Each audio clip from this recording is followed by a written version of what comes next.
Hello, YouTube, and welcome again. Today we will be analyzing my Explorer games of the Arena Championship 5, and I have a very special guest today with me, Ryan Condon, finalist and World Championship, MTG World Championship contender as of after the AC5. So welcome, Ryan. How are you doing? Thanks, Kasu. Yeah, it's been good. I'm happy to be here. Really excited just to talk about Magic with a friend. And yeah, this is the best stuff. Awesome. Okay, we're just gonna go and jump straight into it. I don't want to talk a lot about Quintorius Combo since Ryan, you already talked a lot about it with Lord Tupperware with Ethan, and I will post a link to that video so that the viewers don't need to rehear it again. But if they are interested, they can also just check that out. But we chose Quintorius Discover Combo for this tournament, and we were quite happy, all three of us who registered this deck, with the results and also how it all played out. And I have a link for this deck also in my logs and as well in the video I will post it. But just as a reference, this is our deck, and we will check the decks of each of our opponents and then the game replays and see where I made mistakes, where did I do the correct plays, even if it doesn't turn out well, and anything we just want to discuss. All right, so my first constructed opponent was Jian Cheng Zhong. I'm pretty sure I did not pronounce that correctly, even though I've studied some Chinese. But yeah, Amalia. Ryan, did you play any Amalias in the AC5? Yeah, I played against one on day one. It was a really good and close match. I think it was a feature match, so people can watch it if they want. Yeah, Um, it's a tough matchup for us for sure. Also, just noting the reason we're talking about the matchup ahead of the matches is because this was an open deck list tournament. So we had our helper on the team, Mora, analyzing all of the opponent's deck lists and just doing a quick run through of how they might sideboard as them against us. So we had, at least I had, and I assume you had, Glossu, being the preparer you are, um, pulled up a sealed deck.tech of their main deck and then a sealed deck.tech of what our team was anticipating they would sideboard against us going into the match. So we didn't have that long to prepare and we didn't have time to test against the specific lists, but we could glance at them and be looking at them throughout the match and, see what we would expect. exactly. Yep, absolutely. It was really helpful for Mora to put that up, and yeah, it's really important that you get to check the deck list of your opponents, and not just to check it, but to have it open in a second monitor. So definitely, it's not your typical MTGA or Arena Ladder game, but it's more nuanced than that. So yeah, thanks for that clarification. This was also a blast of a match, by the way, and I should have been featured for this match. They reached out to me. They wanted to feature us, but I was playing on my backup laptop due to a technical problem on day one, and I didn't want to mess it up. So I had to forego being featured, which is a shame. I think Oh, now that stinks. once we go through the logs, you're gonna think like, wow, this should have been featured. It would have been an amazing match to watch. I Um, bet, yeah. But anyway, going through the list, we had three other people in our testing team who went with Amalia combo, but they opted for a Knights version, whereas this is using a collected company version over here. So that's significant. I believe our testing team said that collected company was better against Quint because of the instant speed nature of the card compared to Knight. With Knight, you need to be careful not to tap out and all of that, but otherwise, looks like a pretty stock Amalia list over here. I don't know if anything sticks out to you, but Yeah, it looks pretty stock. There's only three Lunarch veterans, which I guess is slightly notable. I assume most lists run for. It's the Fauna Shaman version, so they yeah, can like tutor toolbox stuff in the sideboard. Looking at the sideboard, I don't see that many things that are super good against us. There's Redain, obviously, which is quite good. Thoughtseize is, definitely relevant, although no Thoughtseize is main deck, which I think my Amalia opponent actually had two, so I had to worry about those. yep, Um, there's no like giant killer. There's no Draenith magistrate. So looks like an Amalia list that is pretty stock and tuned just to power out the combo as quickly as possible, which is what those collecting companies are really good at doing. Yep. Um, and so that is structurally a tough matchup for us, but they also don't seem to be really prepared for disrupting us. So yeah, Yep.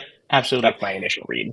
I wonder if they would ever sideboard Tamiyo safekeeping against us, considering we have like 8 removal spells, spot removals. I don't think they Yeah, and do. they can see our sideboard obviously, so that I could Hmm. easily see them doing that. Depends on how many cards they have to cut from their main. I bet they would probably cut the Fauna Shamans and maybe the Return to the Hmm. Ranks, just because it's less of a grindy matchup and more of a can you do your thing or can I do my thing matchup. Yep. Um, so yeah, Haywire might probably stays in for our ley lines. Hmm. Aetherflux Reservoir probably stays in just to beat us, even if we combo off. So they have like six potentially, maybe seven with Selfless Savior slots to cut, and so they probably have a lot of stuff they could bring in. Double Thoughtseize definitely coming in. Redain definitely coming in. I think safekeeping slots in there for sure. So that's what, 4 cards, and Hmm. then I don't know, maybe Lauren of the Third Path, maybe Knight of Death's Shadow, just for like pressure. I think they're gonna be sideboarding a lot, but the sideboarding might not have a huge impact. It might just be like putting us under a little bit more pressure than Yep. normal. Yep. There's no Ravenous Chupacabra or something against our giant, Yeah, the Kaldheim giant, Realm Breaker, I think it's called. Quakebringer. Quakebringer. Oh, Yeah, Quakebringer. Yeah. So that's good it news looks for like they us. don't have a way to remove that in the 75, Yep. which is really good for us. We know that if we can resolve it and clone it, then we're basically not losing to combo and probably not losing to the ground Yep. aggro. So that's all really important. Cool. Let's just delve into the games then. So Let's do it. game one, we have this opener. Two Are we on the lands. play or the draw? We are on the draw. We're on I the would draw. say that makes it easier, probably, although I'm probably keeping this on the play or the draw. That's why you run 28 lands so that you can keep 2 landers like this without too much fear. It's also like game one against Amalia. You're one of the ways you kind of steal wins is just by comboing them on turn 4 with Quint. So having that in your opener is really strong. Yeah, this is a pretty easy keep for me against Amalia, especially. Hmm. I'm not. I don't remember what I did, so we're gonna find out now when I click the arrow. But I do think maybe it makes a lot of sense to keep. Just pray that we get a third land, and hopefully they don't have a turn 3 combo and we're dead. If I mull, it's because I didn't see any interaction, but we also don't pack a lot of Yeah, we do interaction. really want to see Leyline Bindings game one in our opener. So Yeah. like we could this hand could just easily lose to a turn 3 combo. Yeah, I think like Amalia is the one matchup where you're kind of picky about hands. Hmm.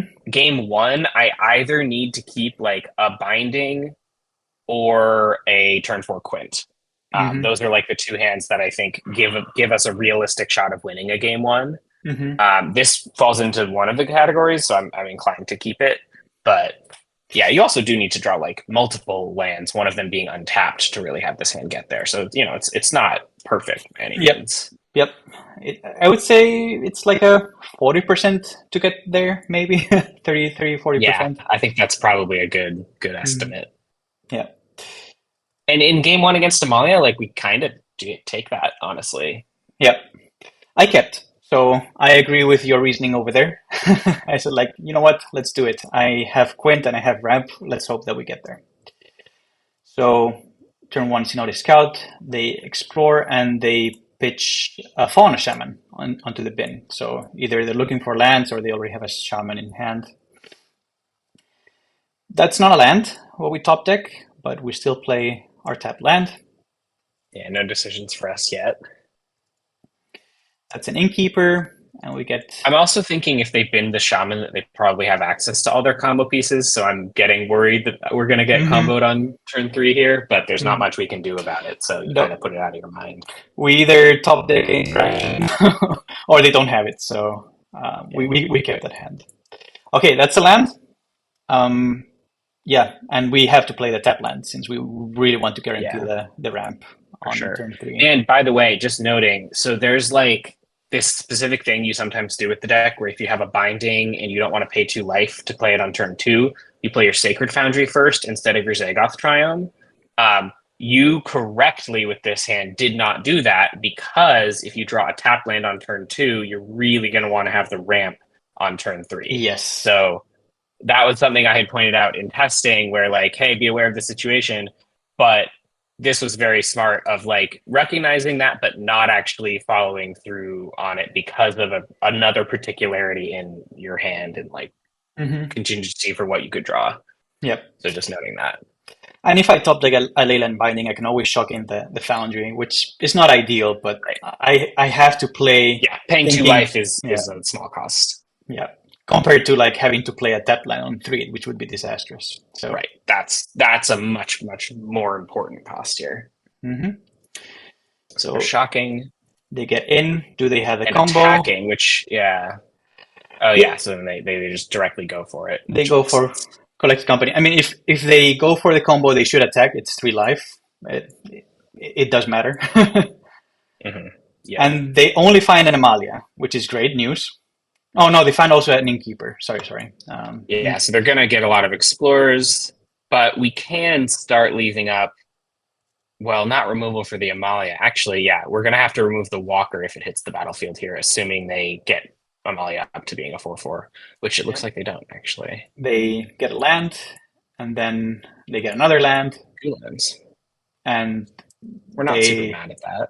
Yeah, not super mad. They bin another scout. So yeah, they're definitely like digging for the Walker, it seems like. And we're still like not dead at all or whatever. So this is good. Right.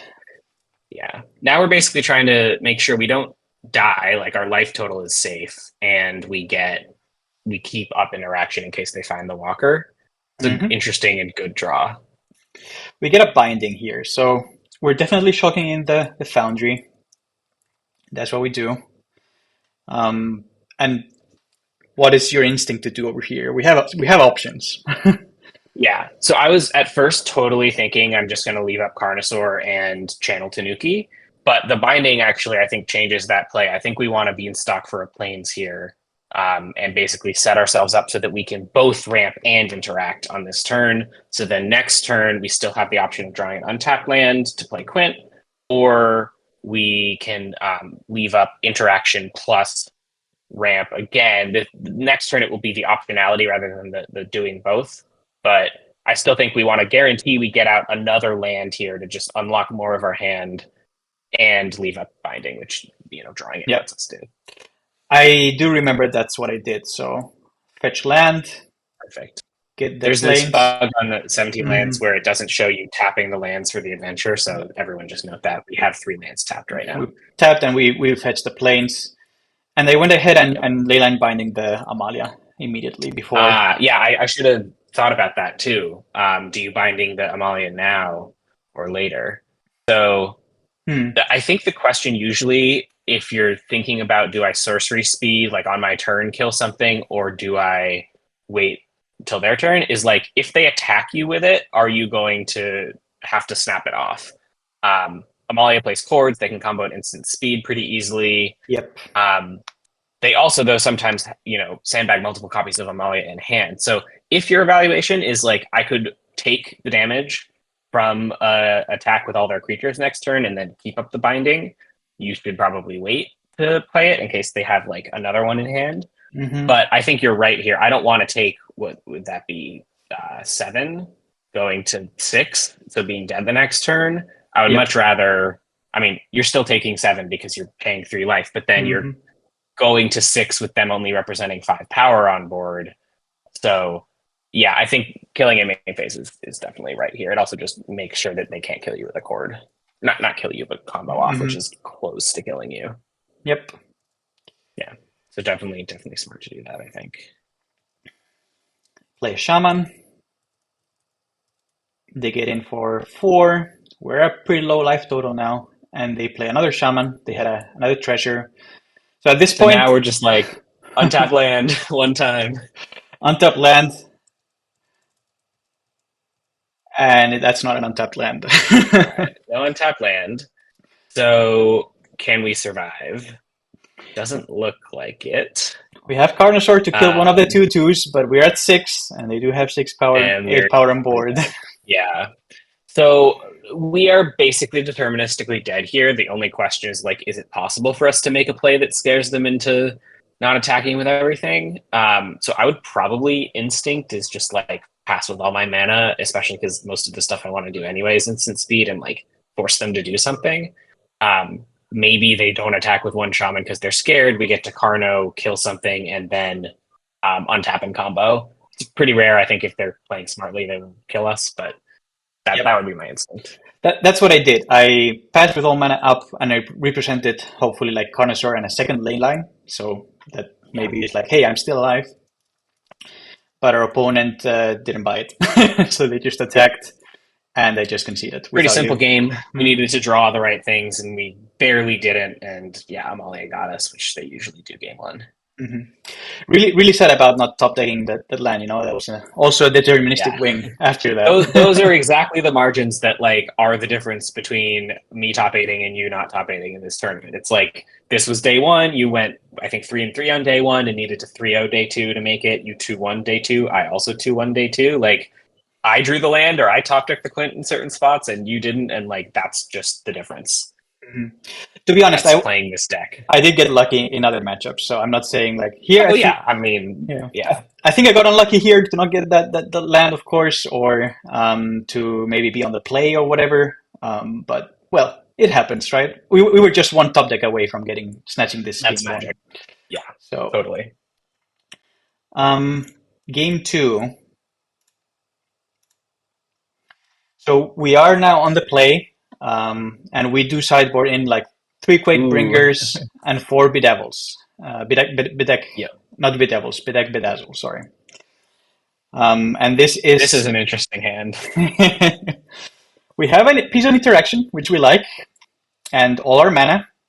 Well, not all our mana. We have 3 Jedmir Gardens, so we're missing some mana, and one card that we don't like to have in our opener.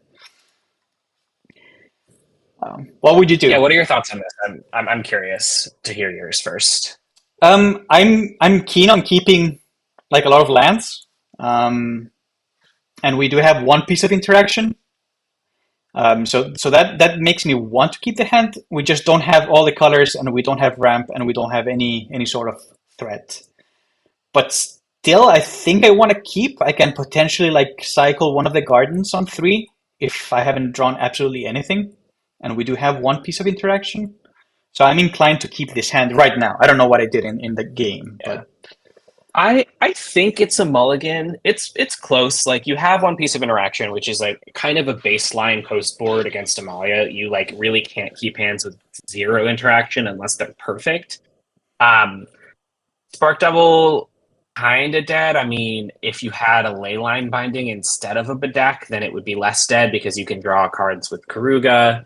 Obviously, that you still can do that here, but it's just like 2 less cards, which matters a lot. And your mana is not perfect. Like it's pretty clunky, especially because the Caverns you need to be like both on Shapeshifter to play a clever impersonator, but you need both on Kraken or whatever to play yep. Garuda. Obviously, you'll draw more lands. If one of these lands was a Zagoth Triumph, I think I'm probably more inclined to keep. Noting, I think you're saying like I'm probably trying to cycle a garden here. I that's reasonable. I tend to try to like discount the cycling lands ability as much as possible in this deck, just because you so rarely want to take a turn off to do that, and you just want as many lands as you possibly can in play. So like I'm usually not thinking about cycling my lands that much, and I don't consider that a huge factor in like, well, this hand does have a cycling land, so it could be like +1 spell. Yeah. It's But close. I think I mulligan this against Amalia. but it's close. But yeah, I can see keeping. All right. I did mull, so my tournament me agrees with you. And It's interesting, like the different mindset you sometimes are forced to have in a tournament. And maybe this is wrong, right? Like sometimes you need to make risky decisions, but yeah. Yeah, it's interesting. Just like it's so different if you're in the driver's seat playing a super high stakes match, like how your brain Mhm. processes these things. So do you like this hand more than the one previously? I'm not sure it's better, honestly. Our mana is, again, very clunky. We cannot cast any of our Yeah, spells right now. I Um, actually like this hand a lot better. mhm. I will say because Quakebringer is a super good card, especially having seen their list and knowing they don't have answers to it. Um, yeah, this hand needs to draw a red land pretty specifically, or like a ramper that can get you red. Obviously, you can just go, you know, turn two Cavern on Giant, Foretell Quakebringer. At turn three, do whatever you draw, and then turn four, just play the Quakebringer. That could be good enough to get there. Like it probably won't be, but this hand seems to me like the category of hands where you just need to draw one good thing, and if you do, it's actually quite good. Mhm. So I'm actually more excited about this hand on six. I'm pretty happy I mulliganed, even though I don't think it's like a great hand. I think it is better for Yep. sure. I don't know what I'm bottoming. It might be a cavern, and just hope that assume that you're going to draw a red land at some point. That Mhm. would probably be my bottom. I think I would bottom a cavern just because if I draw a ley line, I really want to have a plains. Yes, totally. And we can And foretell. this hand isn't going to Yeah. win a game where it doesn't draw a red land, so you kind of have to assume that you will at some point, Yep. I Yep. think. Exactly. So I hope I did bottom a cavern. I did bottom a cavern. Yeah. So far no mistakes. That's good to know. Um, Play that. They have a veteran, and there's our red source. Perfect. So Love it. Yeah, great let's just hand. No doubts. never didn't have it. We shock that in, of course, because that keeps us our B deck Yeah. This is an online. interesting call. Like, do you foretell? Um, I think I probably do because this is the only turn we're going to have where we don't have to leave up interaction or they could combo us. Hmm. Yeah, I think I probably foretell, especially because if they play an Amalia, they can't grow it out of the deck range. So Yep, I'd rather get a mana discount on my Quake here. and I do exactly that. Perfect. I foretell. Yep. Interesting. Also, if I wanted to foretell, do I just play the untapped land? But I think Yeah, we're gonna have to shock this sometime anyway, right? Like to I get red. I really don't know. expect to shock it, so I don't have a problem with that at Hmm. all. Yeah. So Innkeeper It comes also in. lets us like play a tapped red land next turn, leaving up the deck and not having to use our cavern on giant if we want to play Quakebringer on turn four. Yep. And you really want to save your caverns for later in this deck because you never know, like you could draw a Garuda or an impersonator and have awkward mana for them. So yeah, Yes. I think shocking it is pretty smart. All right. Now we get a garden. A tapped red land. Yeah. um, yeah, we should probably just play the garden, and we have one piece of Yeah. interaction up, and the next turn we can Yeah. just play the Quakebringer, right? Exactly. Yeah. Do we I do care a we lot about getting my tap lands out early in this deck for sure. do we bedeck the Innkeeper right now? Because they have two life gain things, I definitely think you don't. Hmm. Amalia preventing the explorers is pretty important for them not digging quite as deep.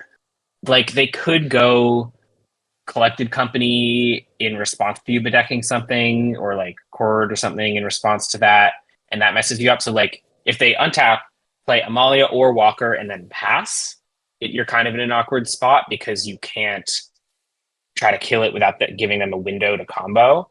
Yeah.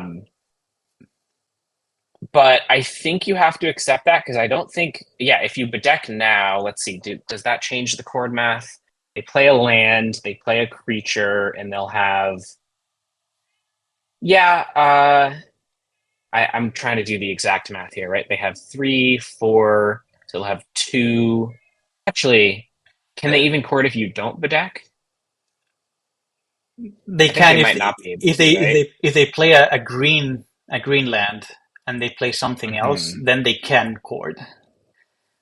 But only for one, right? Am I doing that math wrong?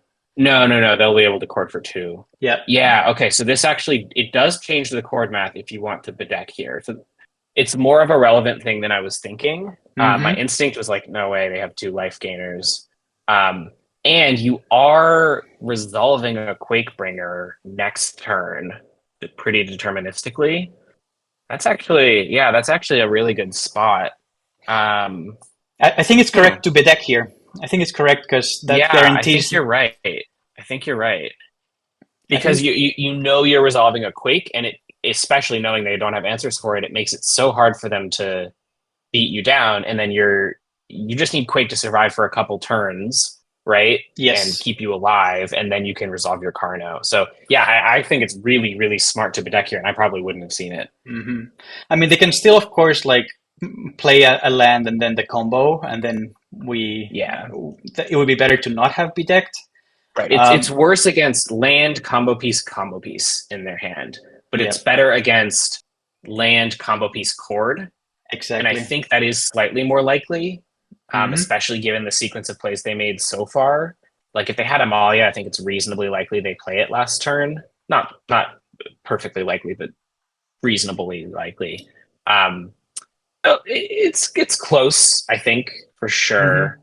But I think by a slight margin, if you're only worried about preventing them from comboing you next turn, I think you want to the deck main phase.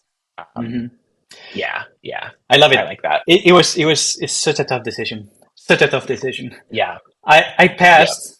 I passed. Um, they play Walker, yeah. So they go Walker here, and then do they pass? and they do pass. So They do pass, and so now you're thinking like, eh, okay, do I what have do to? I? Oh, but they didn't. They didn't play Greenland, but that's okay because they have the treasure. Yes. Yeah. So do you do it here?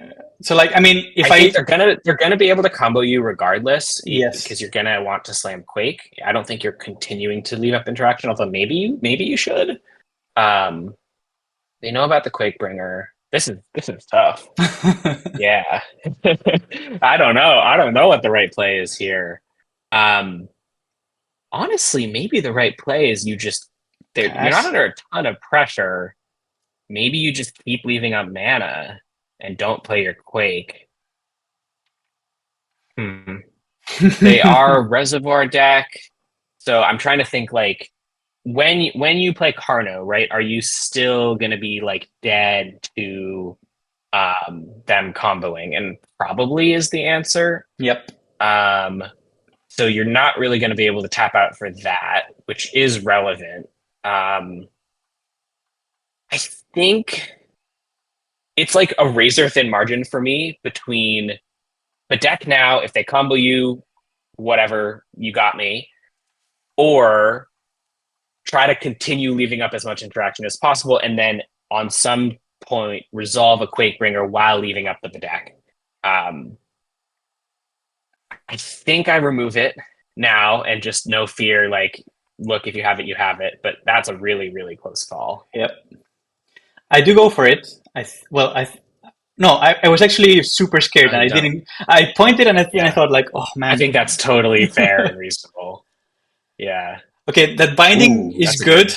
That Yeah, binding is good, but I cannot play the that Titan lets now. you like remove something end of turn, this turn, and then have a response to the combo and then resolve Quake. So Yeah, that's like a great draw. yeah. Yeah. But see, that's why I think Bedak the Innkeeper was correct when I had the chance because I would have Yeah. been able to slam now the giant and Right. just auto win from there. I mean, look, right? They Uh, could have gone Wild Growth into Amalia next turn, yes, right? And then that makes the line seem wrong. So it's yes, it's close. They have four Amalia and four Cord, but yeah.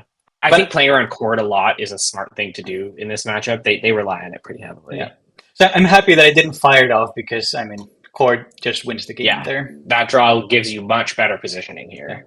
Like sure, I can then get the bind. I would have topped like a binding and taken out the bumped Amalia, but maybe they had the reservoir already on top. So I don't know. I Yeah. think holding was good in the end.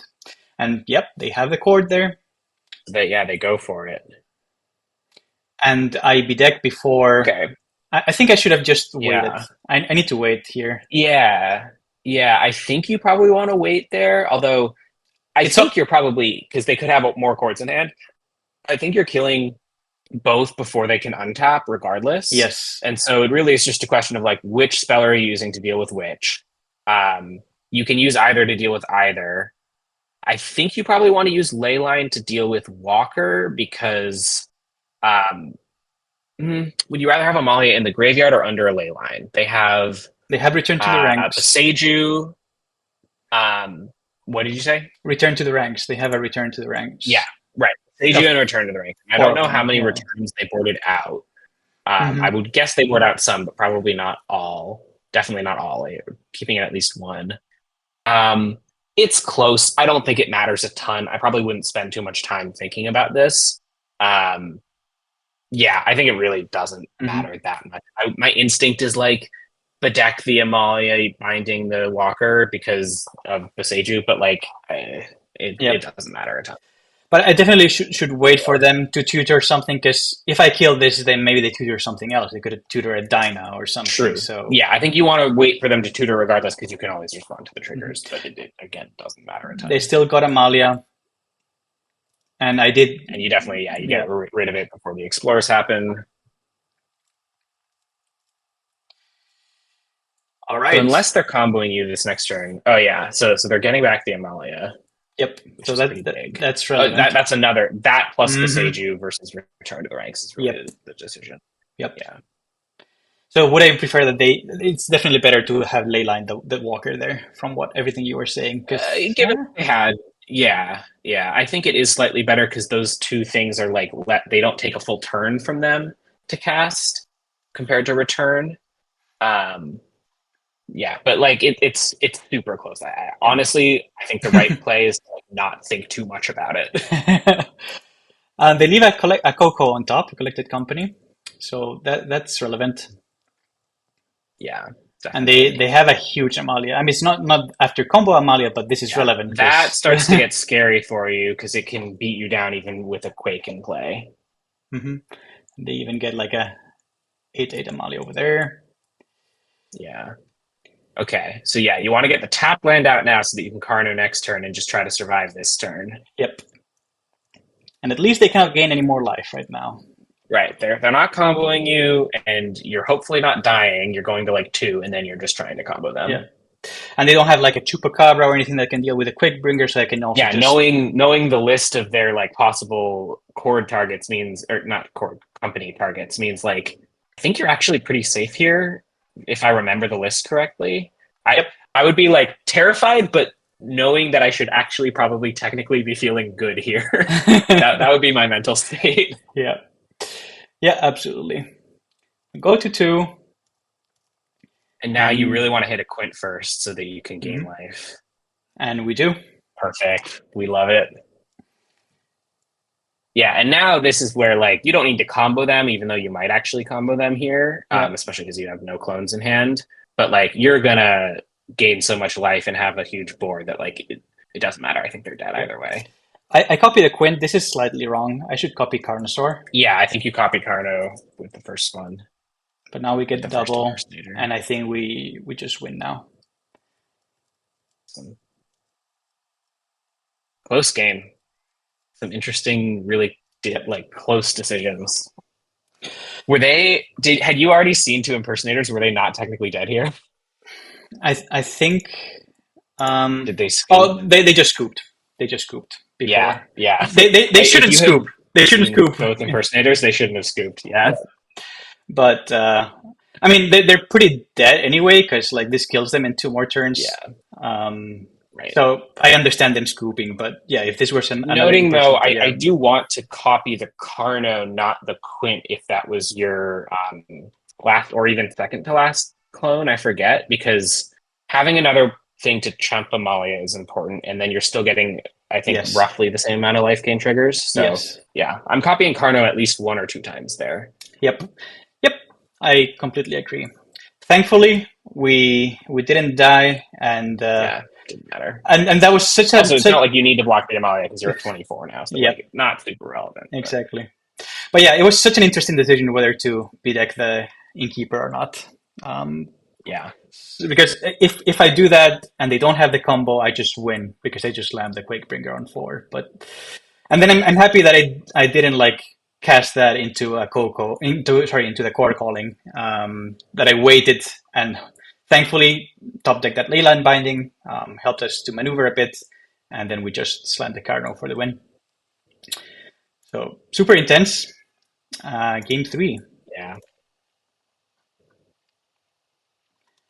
Amalia is such a stressful match. It is. So we have some interaction. We have ramp and we have Quint, but we don't have blue lands. Mana, We don't have yeah. white, and we have a clone also in hand. What do we do here? Oh, this is such a scary hand. This one is oof. Because like turn 4 Quint on the draw though is more difficult to beat them with.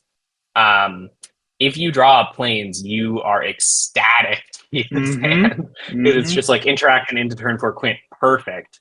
Or even like a white tap land, I think does it well enough. Ooh, God. But like if you don't draw that right, you're really slow. Like you're really slow, and they could just get you so easily. Yeah. We have Quake Bringers, we have the decks in our decks, which makes mulliganing better. They do have 2 Thoughtseize, which makes mulliganing worse. Man, I probably keep this, but it's really close. I agree with you, and I think I'm like, you know what? I have something. I hope to draw some white. I hope to draw some white. I think it's right. I think it's like I wouldn't fault anyone for mulliganing that either. But a keep like this is a sign that you are really thinking about and understand this deck well to just recognize that this is still possibly a keep. Yeah. We draw a land, but no white, so that's kind of sad. I go with this one in case I top deck a Cardinal and I want to have like red for some reason. I think it's important. Totally reasonable. And I have both of them can both of them can ley line with a white land. So yeah, I think there's no real correct choice. Quint number 2. I mean, it's nice to top deck Quints, but not right now. Not here. You don't want that here. Yeah. So yeah. Now you're just at the mercy of combo for probably 2 turns, which is tough. Coco. Yeah, they have it.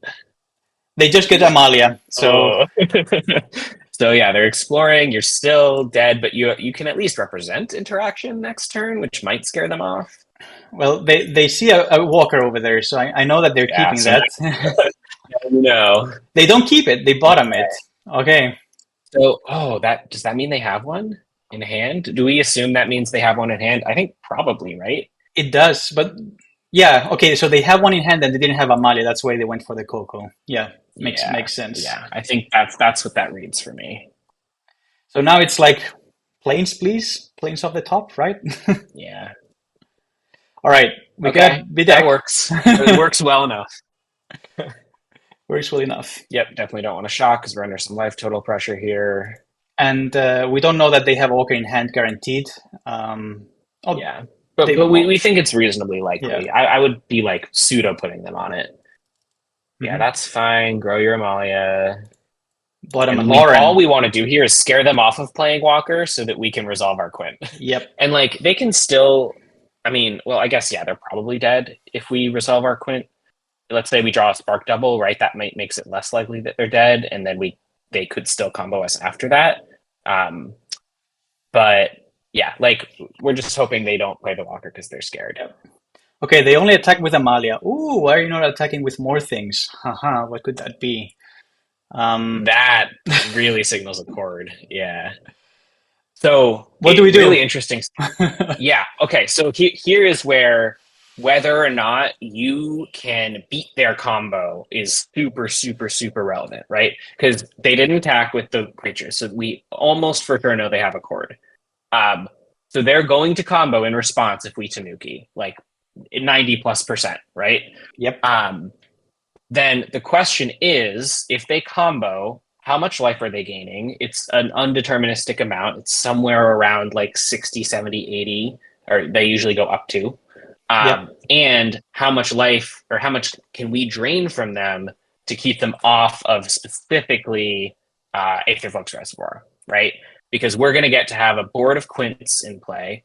We won't have any Carnos, and we'll only have 1/3/2 to block their Amalia. But Amalia will be their only creature, so that's relatively safe, especially knowing they don't have Skyclave Apparition probably in post board. They don't have tons of removal. They'll be able to like draw a bunch of cards, gain a bunch of life, do a bunch of things. But ultimately, if we have a blocker and a bunch of Quints in play, and they're at less than 50 life, we actually probably win that game.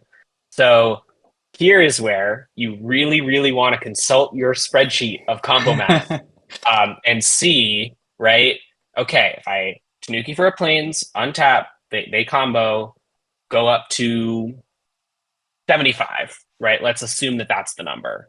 Yeah. I think it's like pretty difficult to estimate exactly how much life Amalia will gain, but I think that's a reasonable guess, and that would be in the tournament. I would just be like, okay, I'm going to assume that that's the number. Let's look at our combo math sheet and see, can we drain them by more than 25, most likely, with the amount of clones we have in our hand. So do you have that sheet handy? Because I actually do really want to reference it here to see what the right play is. There we go. So we have 5 copycats in our deck and 4 spark doubles left, right? Yep. So we're there.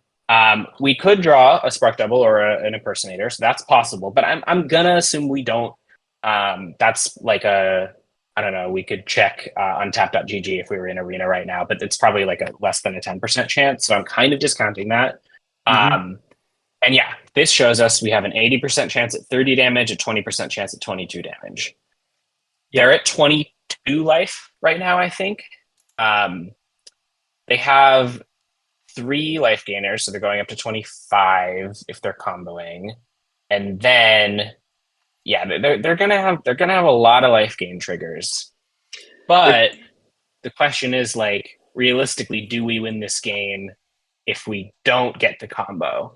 That's the key, I think. Like, if I pass over here, like, sure, I don't let them combo, but how does my next turn look like? I have no guarantee of getting a white. and they You're still being attacked with a 6/6 Amalia, and you don't have the binding to play to kill it. Yep. Yeah. I think basically how I'm evaluating this right now is they are probably going to go up to more than 80 life when they combo, which means that our combo won't be enough to prevent them from finding Reservoir and killing us. Correct. I also don't think we can get above 50 because we're gaining 30, going to 41. That's not enough. Mm-hmm. But I think it is reasonably possible that if we if they for some reason are like find the reservoir early and need to keep it on top and they don't gain that much life, they only go to 75, right? Then that actually means that we win.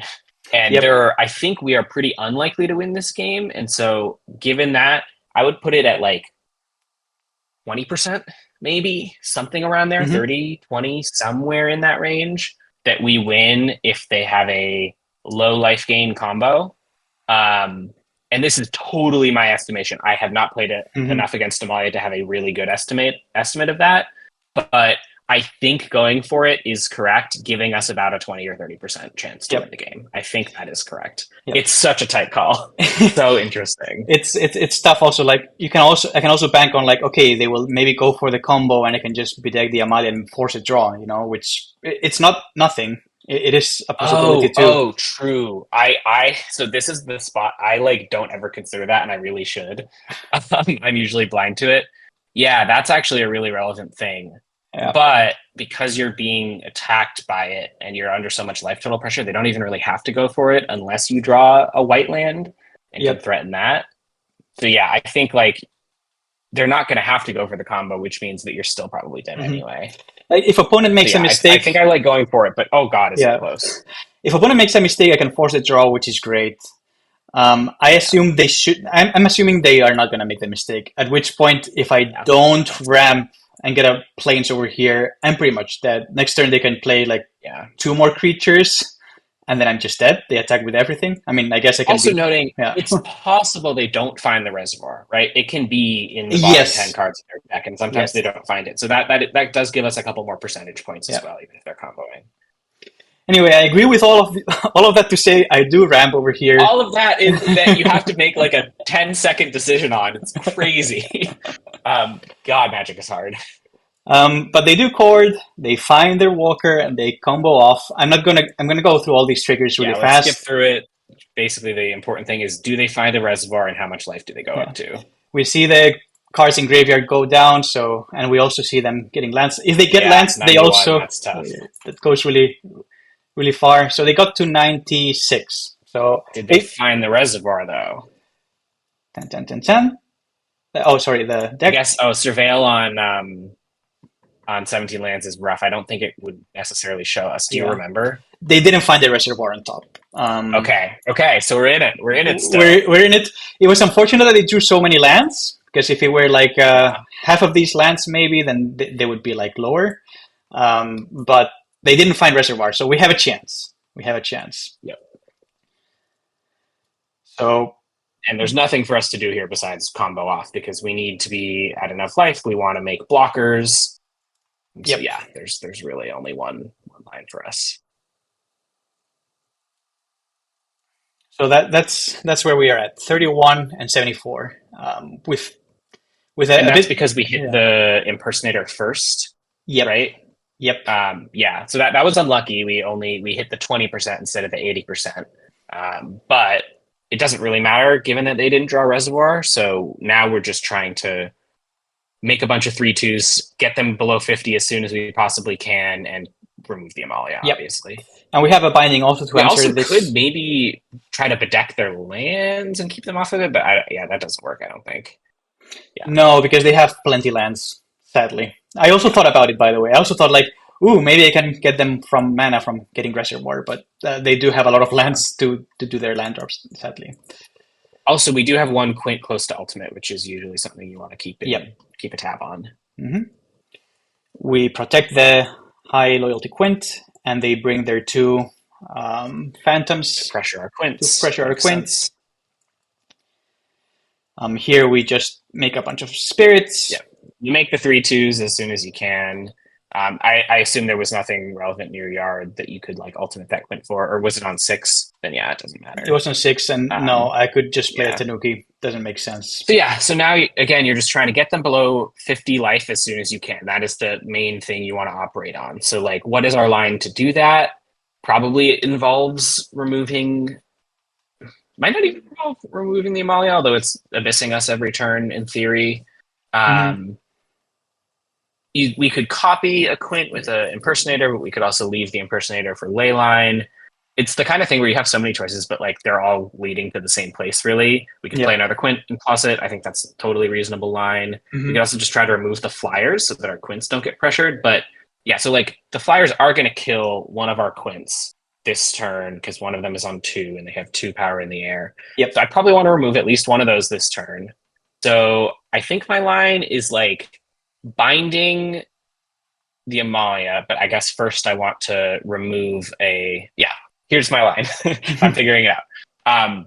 You're bedecking a flyer, and then when their life gain trigger happens from the other flyer, seeing that leave play, you remove the Amalia so that they don't get any explores. Yep. That I think is my line. I think it's a good line. I'm not sure if I did that, but I think that was correct. I went with binding first on Amalia. Too. Yeah, they do get an extra trigger, an extra life trigger, but I don't think that matters too much. It doesn't matter a ton. Yeah, unless it happens to mean that you can't get to below 50 a turn fast enough or whatever. But yeah. Oh, so yeah, you put Karuga in hand instead of attacking one of the life makers. It's reasonable. Like you're drawing a bunch more cards, but I think when your Quint's dying, maybe matters a little more to me. It's like not super. I don't think it's super important, but I thought like I want to draw some more cards. Maybe that's what I did, but yeah, saving this Quint I think makes a lot of sense. Yeah, the interesting thing to realize is just like there's no amount of cards you can draw that means you're not dead to reservoir. Yep. So I would honestly be trying to figure out, is there a line that lets me cast more spells from exile here, just to drain them next turn and get them below 50? Yep. Probably you can ultimate that Quint if. You know what? Yeah, I think I like baiting them into attacking the 2 loyalty Quint with their flyers and bedecking one of them. so Hmm. that you keep a Quint on alt. That would probably be what I'm trying to do because I really want to be able to drain them Yep. more next turn. Yep. I agree with you. That was better than putting Karuga in hand for sure. Um, But also, like this is stuff we have minutes and more time to think about, and like it's such slim yep. margins, and when you're playing it in real time, you kind of just have to make plays. And anyway, sadly, it doesn't matter because opponent did top the Uh, reservoir, yep, there it is. and we Yep, die. one turn before we could have done anything about it anyway. So One more that's turn. GG. One more turn. I think we get there because Yeah, we bedeck whatever things they leave behind. We alt the quint, take away. Well, if they attack both to the ultimate quint, then I cannot do that. So it was a mistake to put Karug in hand. But one more turn or two more turns, and we win this game and this match. yeah, yep. Brutal. I mean, they dug really far for it, so it was gonna be in the top 18 at some point. But yeah, that is rough. I had one of my matches against Amalia in the tournament. That game one, it was a feature match, but the game one wasn't on coverage. Mhm. Um, they went off. I was feeling really good because I had a Garuda in hand that I could play and just mill their reservoir. But of course, they had the reservoir in hand the whole time. That Oh, that's the classic. Yeah, yeah. Well, imagine if this match had been featured. I think it would have been such a cool thing to great show. match. Yeah, And really, really yeah. solid. That's one of our Good toughest matchups, showing. and it was almost there, almost there. We just made one mistake with the Kruger, and potentially mistake by not killing the innkeeper on turn two, on turn three from game Yeah. two. Um, Mistake that didn't punish us, but we recognized. yep, yep. Round five versus Shinya Saito, AC4 champion, so your average arena Ooh, I opponent. didn't know that. Yep, he requalified for AC5, and I got to play against him this time around. So this is the deck, and it is Red Black Vampires, if I remember correctly. Yeah, it looks like two Archfiends version, main Hmm. deck, one Bitter Triumph, one Heartless Act. These are like the typical things we would scan for in lists because some people were running Heartless Act to deal with opposing Archfiends. Um, we got two Grafdigger's Cage in the sideboard, which we were thinking about boarding out Garudas for people who had those, so that's notable. Um, yeah, otherwise pretty stock, it seems like. Yep. Two blotouts also on the sideboard, which are relevant when we're trying to combo. But it is Yeah, three they're mana, probably boarding those in. three mana instead of the Bitter Triumph, which is only 2 mana. So that's something to take in mind. But yeah, only two Arcfiends, by the way. Um, there's no third one in the sideboard. Uh, that's a call by Shinya Saito, I guess. But Yeah, otherwise, maybe he pretty was expecting a lot of Heartless Acts or something like that. could be. Hmm. Otherwise, pretty stock list though. Nothing super uh, outstanding from the list. I would say. So Yep, I yeah, agree. third duress in the sideboard, but that's pretty much it. So let's just jump into the games. We are on the play, and this is our starting hand On the play. on Yeah, the play. interesting one. I'm pretty confident this is a keep with this deck. The reason you run 28 lands is so you can keep the two landers. It's a little bit sketchy, but against Vamps as well, you don't want to mulligan a lot because of Thoughtseize. I'm pretty comfortable with this being a keep, even though I'm nervous about Hmm. We need just a third land. If we have a third land, especially in the first two turns, we just get to ramp. We already have threats. I do think it is a it. keep myself. And we likely will need a fourth in terms of playing our threats like on time if we're under a lot of pressure, but that's also totally possible to happen. And even if we don't, then we'll probably be drawing like a ley line or something, which we can do on turn three if we draw the third land. So yeah, I think this is a pretty comfortable keep. Hmm. Yep. Opponent mulligan, so that's a good sign for us. Lead with the tap land. They duress us, so that does mean that one of our threats goes away. We top deck Giruda, not the not the card we're looking for right now. Now we're sweating. Hmm. And another Garuda. So There you go. very unfortunate, but it was a keep, and we both Yeah, agreed with that. nothing to do about that. Made the correct decision. Just keep playing. They play And they Sorin. Sorin rip us. Nope. They Ooh, just a stopped tick. plus. Yes. Wow. That's a sweat moment right there. It is. I mean, it's still something on the board, and not nice to see that. Yeah. But that's a third land, and it's untapped. Very important. And here we're definitely Tanukiing rather than beanstalking, I believe, just because we could want the untapped land next turn if we want to go beanstalk into Baikaruga. Mm-hmm. That is an agreement with your line of play, and they do have an Archfiend, which is going to put us quite a lot of pressure already. Yep, we have gone from the state of not being under pressure to the state of being under pressure with one card, which is what that card is meant to do. It's meant to do. It's not a vampire, so no counters over there. I fetch an island over here. I like that because of possibly drawing Impersonator, and we have double red already for our Carnosaur. Yep. The Tanuki is in the graveyard, by the way. It's just 17 lands is weird with that. Bugging out. Oh, now it's gone.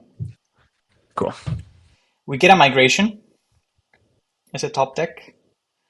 Yeah, so now we're just, I think, setting up next turn either Garuda or Carno by cycling a migration and then beanstalking. And the thing I'm starting to think about is which do I want to play into, say, like a Bitter Triumph. It's probably going to be Carno, but we'll have to see. Yep. Beanstalk into migration. It's important to do that. We could also do migration if we fetch a forest and then like play the beanstalk, but both. Yeah, does it matter which direction you do them in? I don't think it does.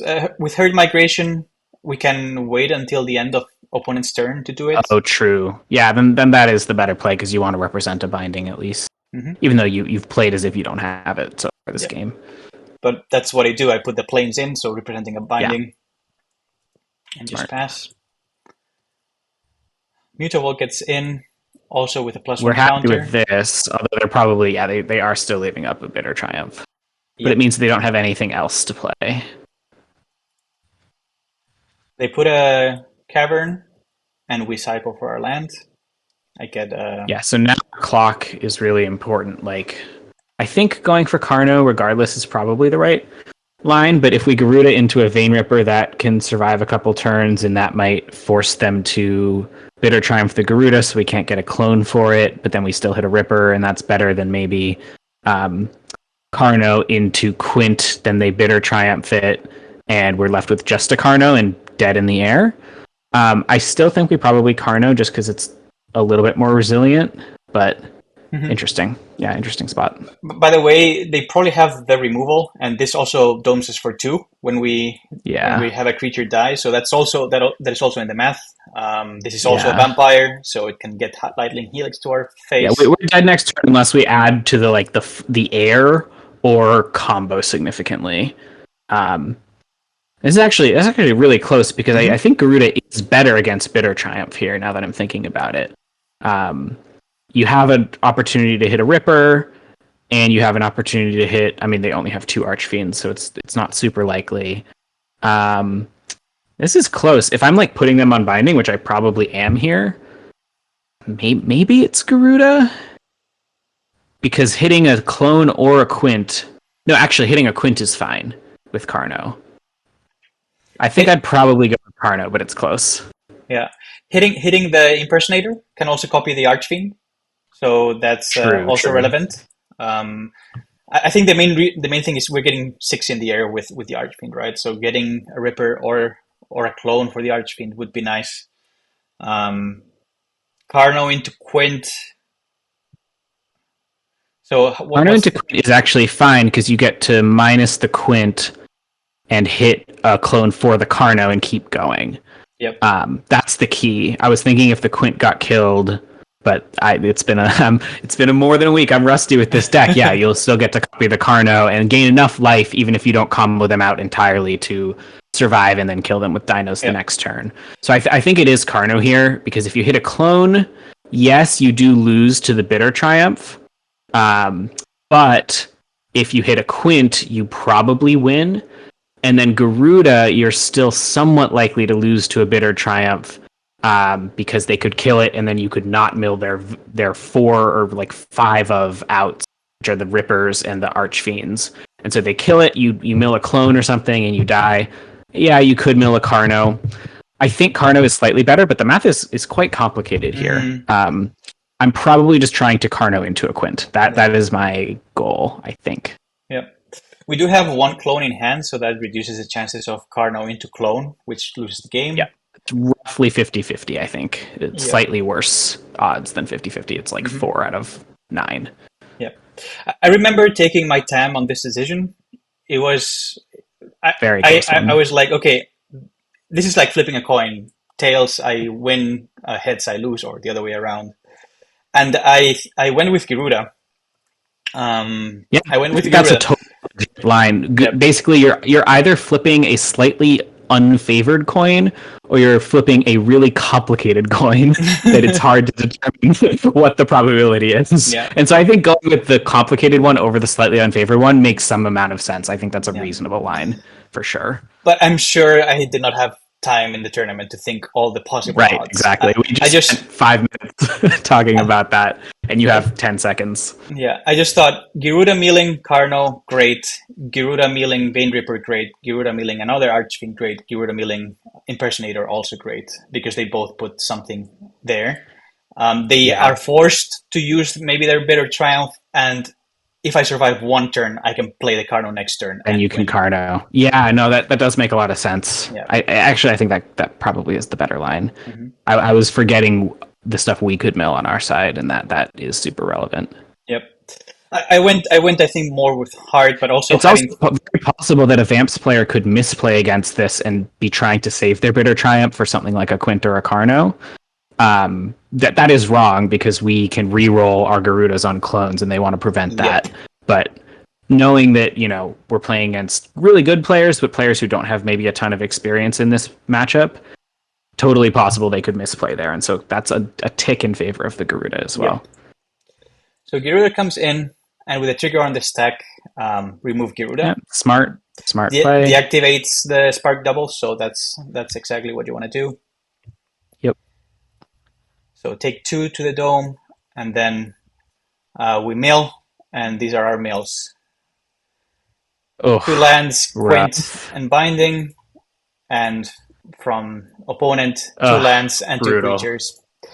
So, brutal. Garuda, that's GG. Again, not... I just concede over there on the spot.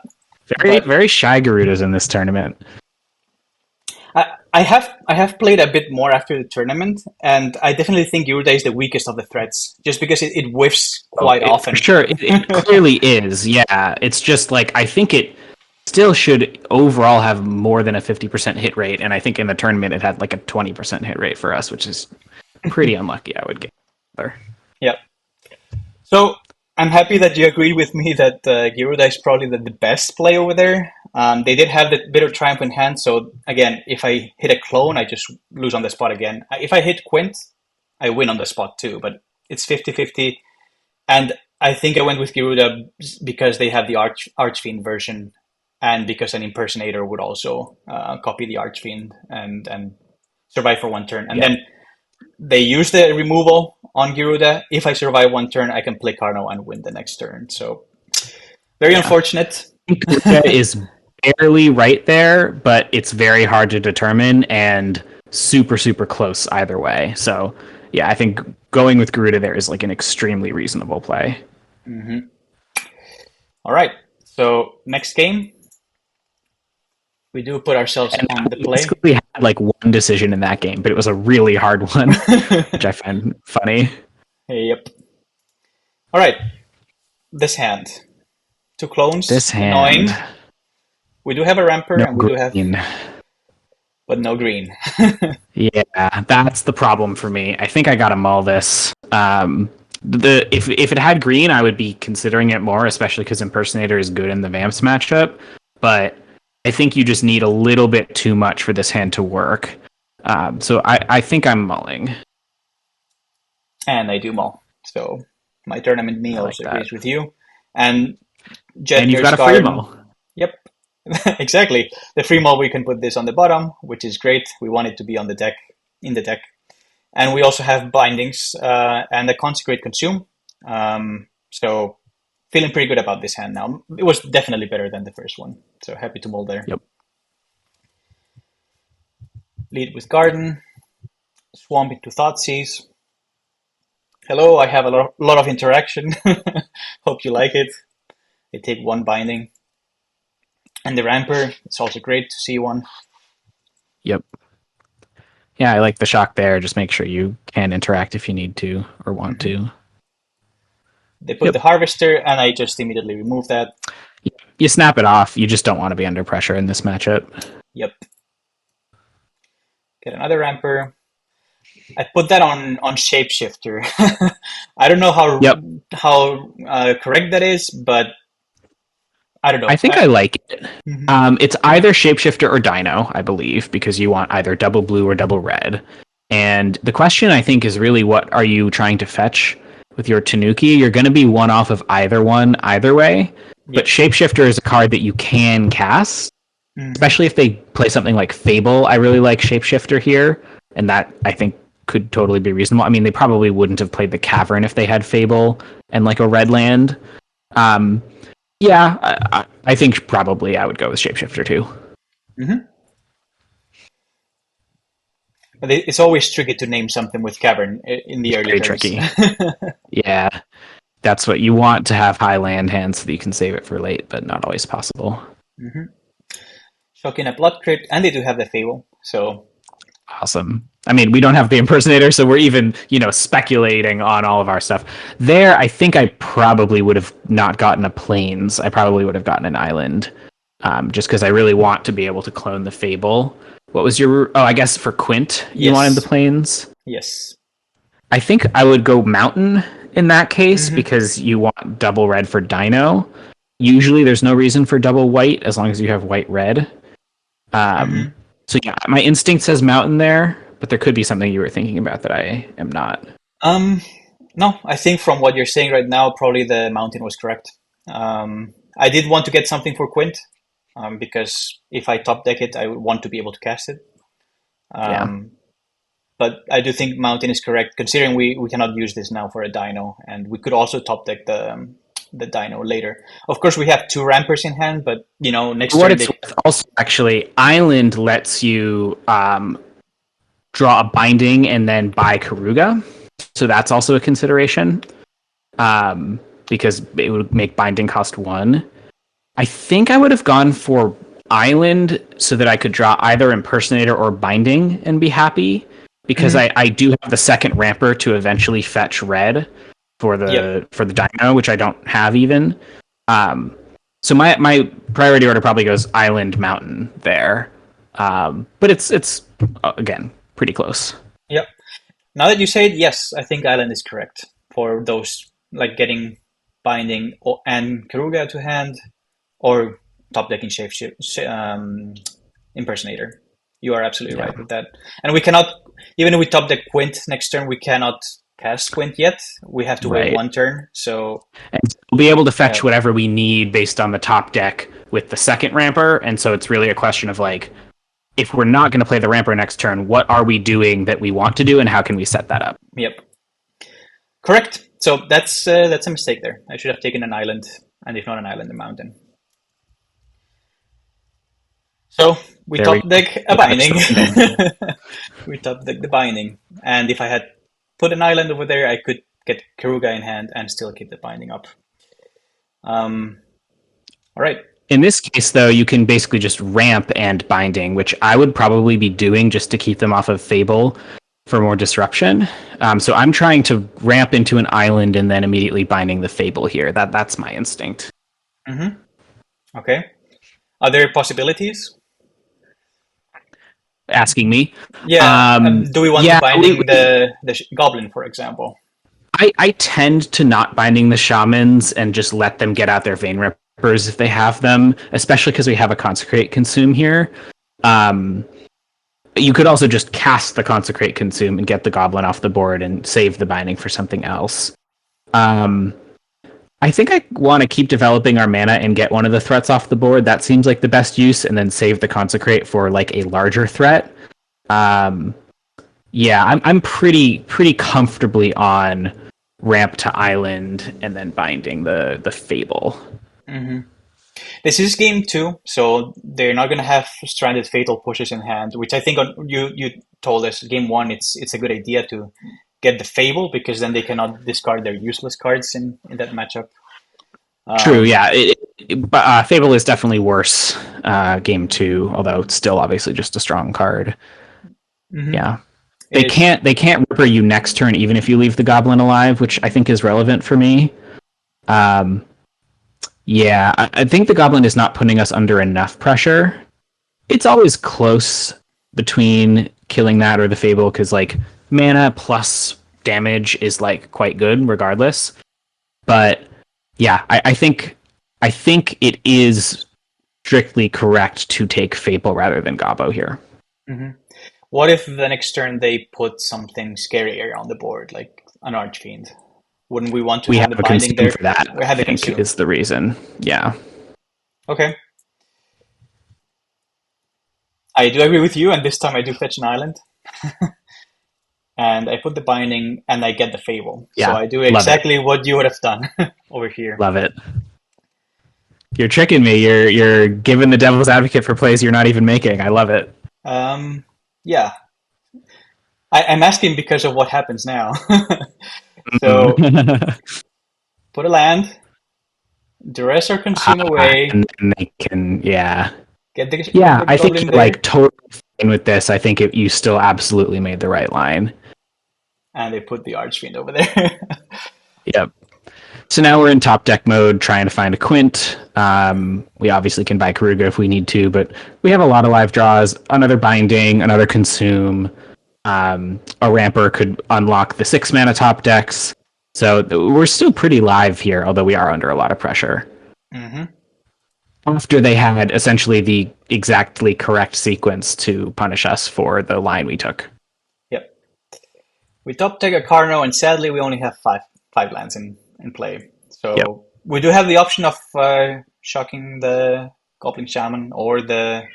No, we already have the Fable, so we don't need to do that. I just put Karuga in hand. I like that. Yeah, I mean, you could leave it up. Like, buying Karuga, it's very unlikely to matter in the game, but so is leaving up the Carno.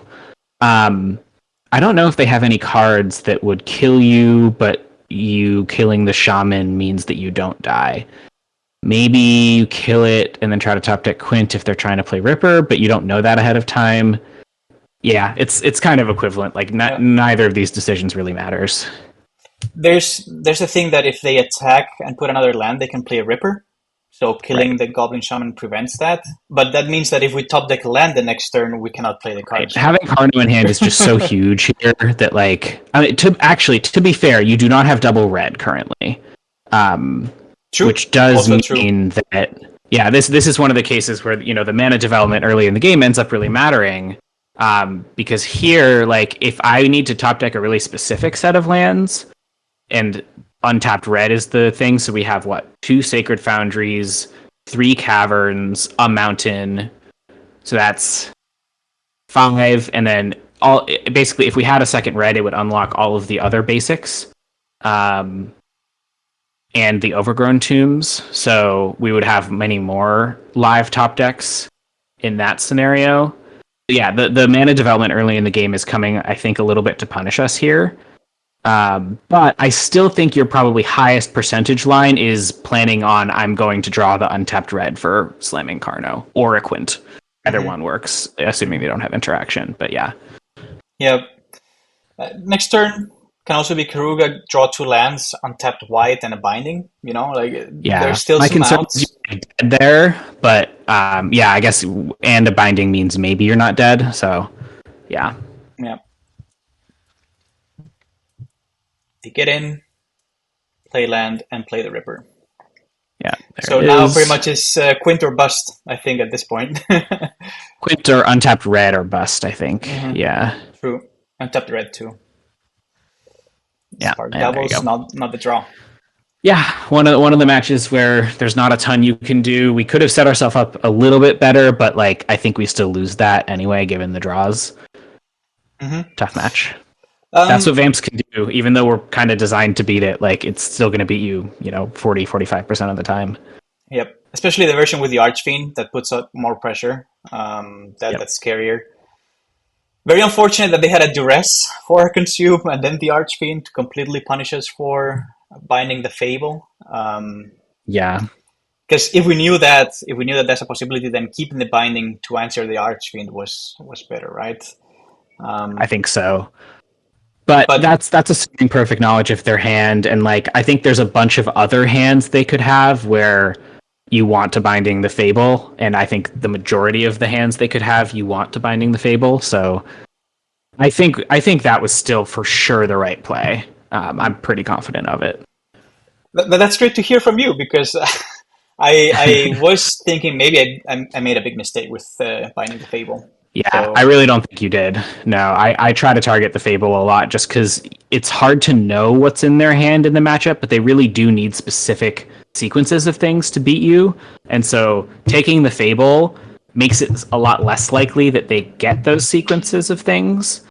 Now they had it this game, so if you know they already have it, then yeah, like maybe you want to get rid of the Goblin, but even then, I don't think getting rid of the Goblin would have done that much this game because they're still following up with an Archfiend, and then they have the Fable active, and they get the Fable and can start copying it, and like, yeah, I really don't think there's a lot you could have done. I mean, if we take the Goblin out and they play the Archfiend, then we have the consume, and we Well, kill no, it. they still have the Duress in hand, right? But they cannot play Duress and Archfiend. Oh, I see what you're saying. Yeah, I mean, they might just duress you that turn and then play Archfiend on a future turn. They could also have dug for, like, another threat that they're playing. Like, they could dig for Sorin with the Fable, right? And then they get to Yes. duress you plus Vein Ripper you. Yes. There's just, like, so many options that the Fable digging them brings up. And then it's also going to make a second copy of whatever lethal threat they can stick later. Yes, that is Which absolutely true. increases the clock usually by a whole turn. And so I think that's actually like more pressure ultimately, or roughly the same amount of pressure than letting a 2/2 attack you a couple times. Yeah, it's always a tough call, but like that's why I've sort of defaulted and trained myself into like you kill the Fable. I think it's right on average, and it's very hard to determine which is right in a particular circumstance. So you sort of want to mentally shortcut it Yes. a little bit. Obviously, there will be situations where you want to think about it a little bit more, but in this very nebulous situation, I think going back on your default is a very good like way to conduct yourself in a tournament. You know what? This is why I love doing this analysis with you, is because on second, third, fourth try, fourth read, I might be thinking, yeah, that was dumb that I did remove the Fable, and that happened. It's just the sequence of what they had in hand worked out perfectly for them. But you're putting out other scenarios where like taking another line would have been as bad for me, right? So Right. that's great to hear that I did the correct default or the correct line with that. So that Yeah, even learning the right things from games where you lost and like maybe think you made a mistake is like a huge magic skill. That's very difficult to do. So yeah, any kind of time you can get a second pair of eyes on it is like really useful. But definitely, hey, we almost got very punished for getting a plains instead of a mountain or an island the first time. So That's definitely something that is a mistake to notice. Yep. So that is the real mistake in this game. In the end, it Very didn't matter. Like if you're playing this deck alone on ladder, you are not going to notice that you made that mistake unless you're like really tuned in. Yeah, so that is the kind of thing I want to point out to people with this deck is like your mana sequencing can be huge in ways that are really hard to see. Yep. So yeah, lost against Vamps. Sad face with that. We really believed in the potential of this game, of this deck against Vamps. Not like it's super favored, but like we are slightly favored, and we attack them in an axis that they are not prepared to deal with. Right? They have lots of cards that deal with many situations, and with tight gameplay, they can beat anyone.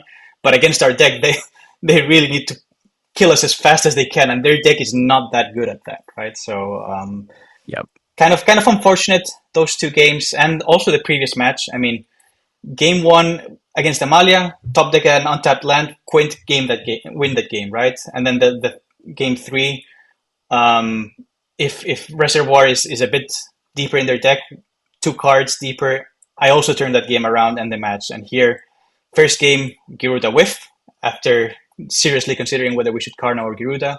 And this second game, a series of unfortunate cards that they had, and us not top decking well, with the mistake that we fetched the wrong base in that one, right? So yeah, that was my stance coming into round 6. Like losing the first 2 matches of Constructed felt bad. 2-1 draft, right? So 2-1 into 0-2 is like, oh, I had a really good shot, but now I have to basically win out to consider top 8ing. Yeah. And I did pretty bad in matches in front of you. That's the goal, you know.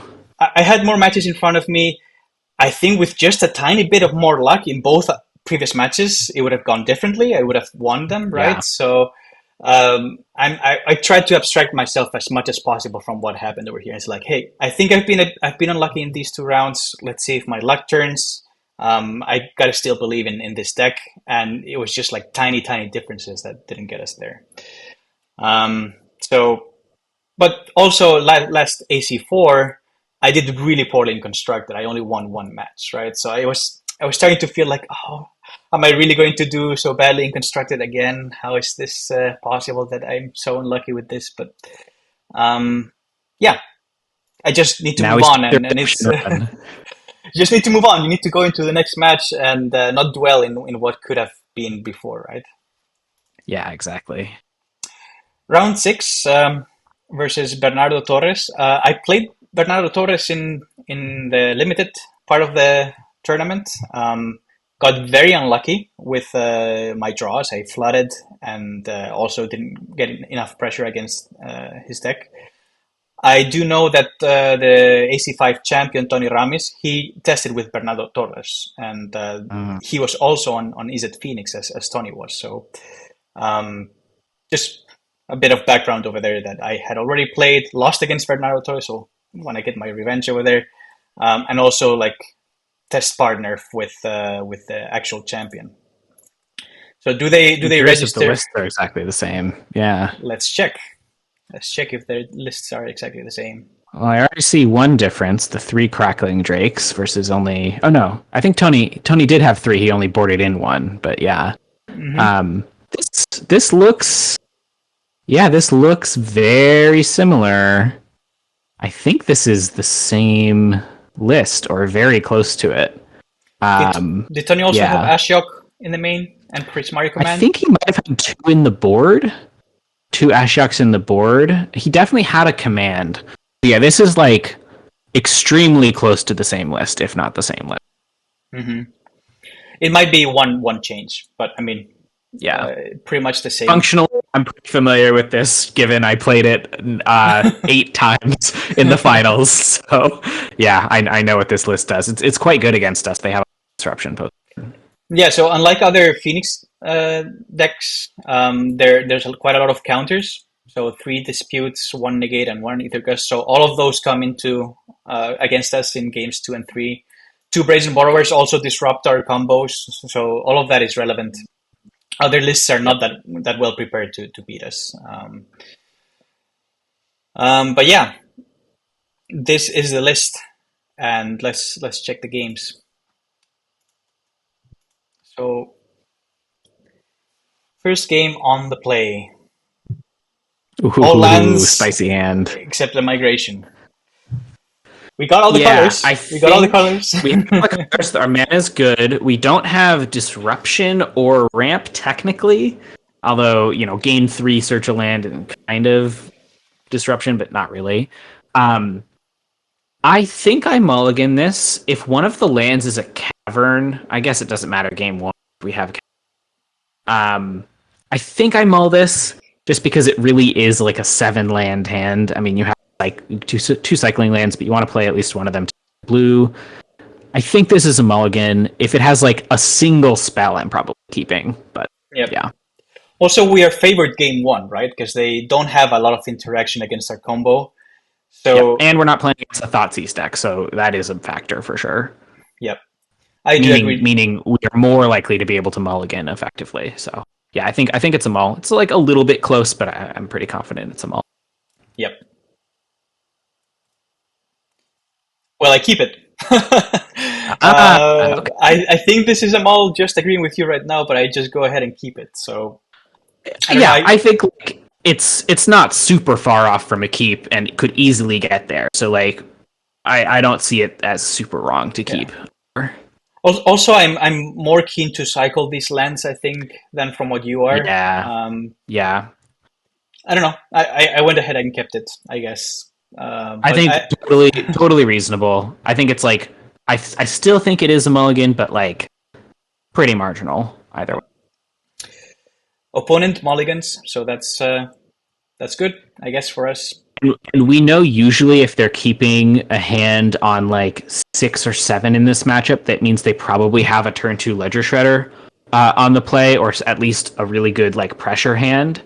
At least based on our testing against Paul Green, he was very adamant that Phoenix needed to keep a hand with a 2-drop in this matchup. So noting that, I think I'm reading them slightly on having Shredder. Not that it matters a ton with our hand, but yeah.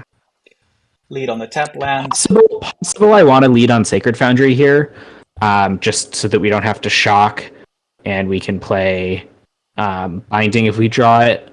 But it's also true that like we have 4 shock lands and no basics in our hand, so we're going to be shocking a lot anyway if we're not playing lands. Migration tapped.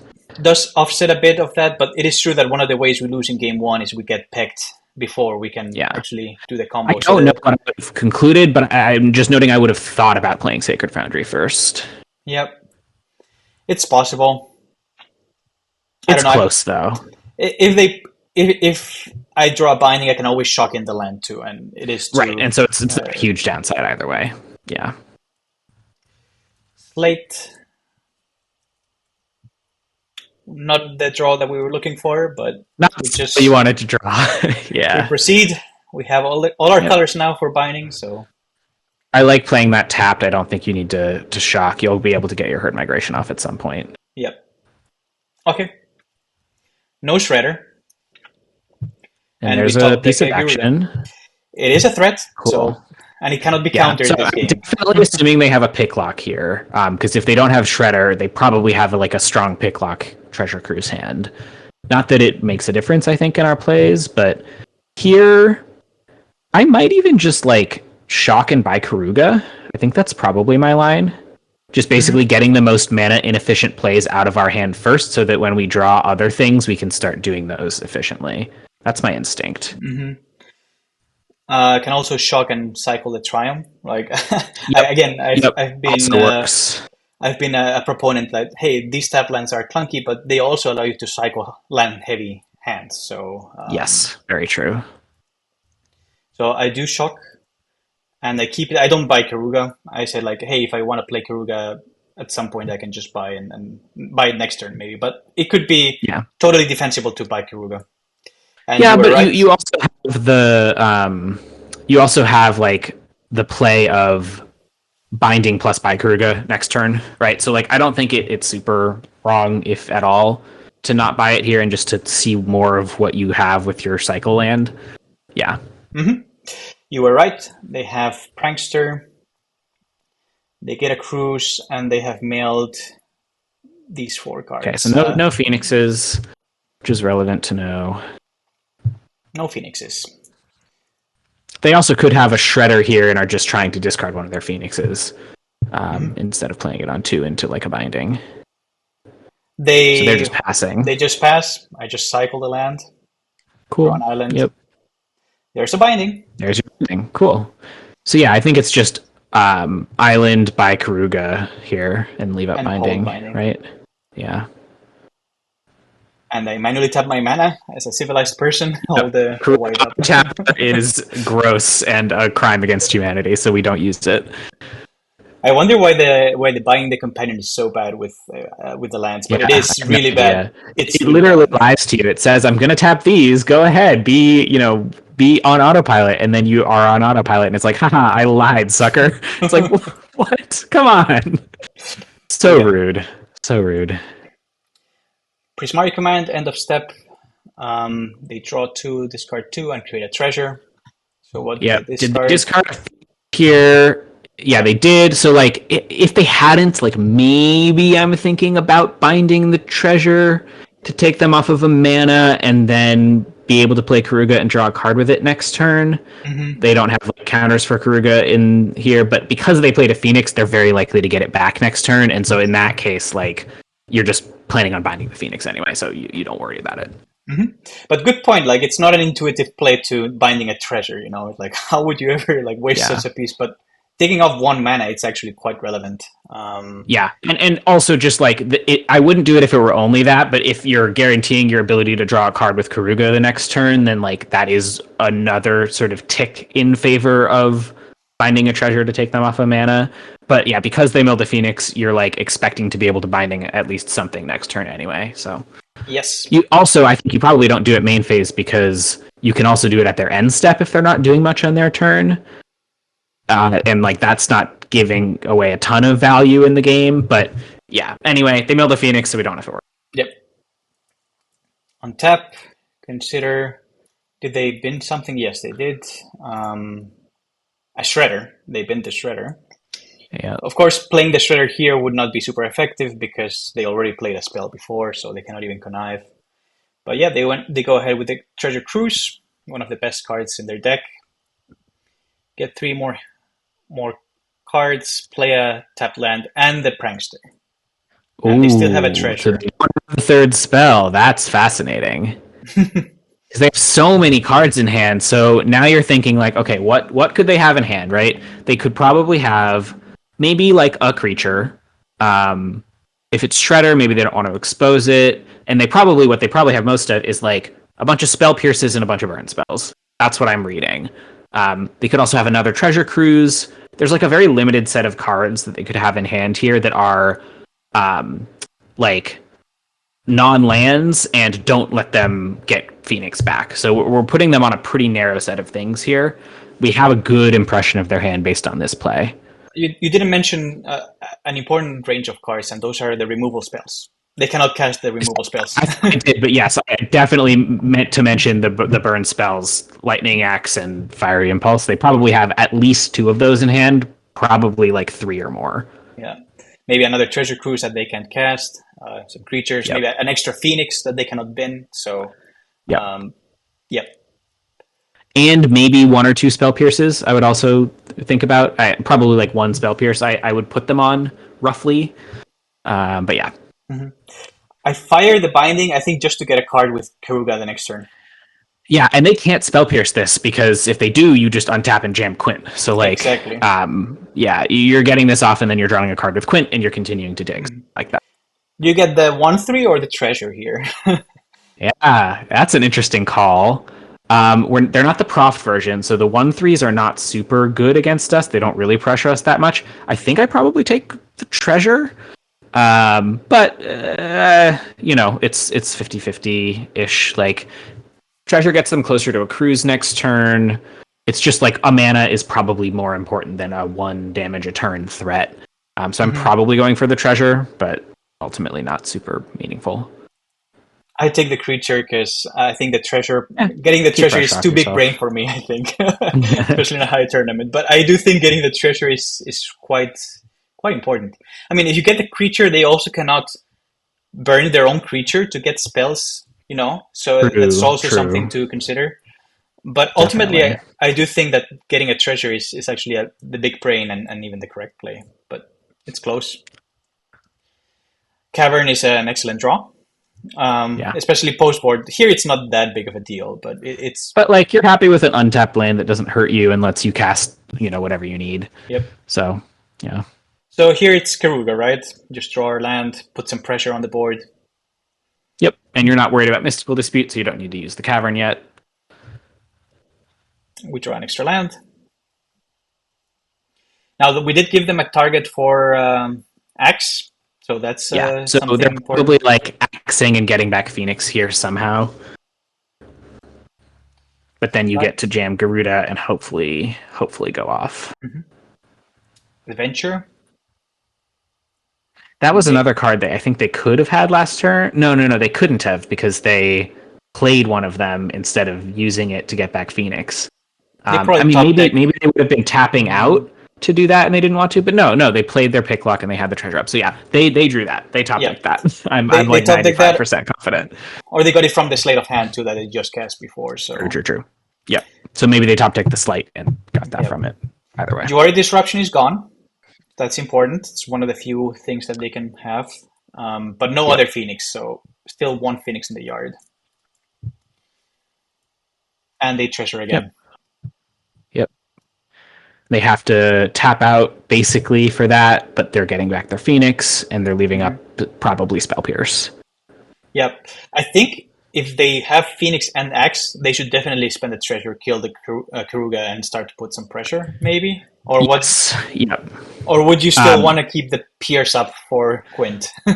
No, I think against Quint, if you're Phoenix, and I played the Phoenix side a bit in testing, you really need to be pressuring them, and if you're not, you have to accept that they can kill you, because if you, like, let's put it this way, right? You have a Spell Pierce in hand, that's not going to do anything in 2 turns. So if you're not pressuring them, they're going to get to that state in 2 turns where they can cast their Quint anyway. And so you need to pressure them and just assume they don't have the Quint. But we don't know that our opponents are playing like that against us. It's a hard deck to play against. I could easily see them being scared of dying on the spot to a Quint that we haven't had, or that we haven't shown them yet all game. So I think I would put it like 50-50. They're holding up Pierced or just like don't have the Phoenix in hand to discard to Axe. Mm-hmm. Phoenix comes, takes us for 3, and they had to discard a card. That card was another Phoenix. Two Phoenixes. There was... Wow. Yeah, it was. They had 9 cards in hand, and they discard 2 Phoenixes. Interesting. That does mean our Garuda is a little bit better because we're less likely to mill them into extra Phoenixes. I guess not better, but less risky to cast. Mm-hmm. Yeah. And we don't really have a choice here. We're just slamming it. And playing the Cavern just because it doesn't shock us. Mm-hmm. So, Cavern and Demon. Play the Garuda. And we mill an extra Phoenix. We get unlucky. No. But we do mill Carnosaur too. And we get lucky in the right way. Yeah, so we're good unless they have the Pierce. Mm-hmm. So do you, if they do, might be building a big enough board. Do you get the Carnosaur and try to get a Quint and win, even though they might have Pierce? Or do you get this Phoenix that was just milled? So important that we're at 13 and not 12. Very important, in fact. Mm-hmm. I'm definitely trying to win the game here. I'm definitely getting Carnosaur. Okay. I think it's also Phoenix, they can burn it and then get it back. So like I really don't think it's a serious consideration because we're assuming they have burn spells in hand. Mm-hmm. Mm-hmm. I get the Carno. Love it. Get the Quint. Do they have Pierce? No Pierce. Results. Now that we know we're golden. Yeah, because they literally don't have anything to interact with us at this point. So GG. We get there. Honestly, it is a consideration to put the Phoenix, like take one of them out of the board, we'll block another one, but yeah, we've read that they have probably burn in hand. And if they burn and play 2 more spells, we're just dead. So I think knowing their list, you can't get the Phoenix and you do just want to go for the kill. Also, you get Carno, you mill into a clone, you clone Carno, then you mill into a Quint, or not mill, you know what I mean, discover into a Quint, and then that gets spell pierced.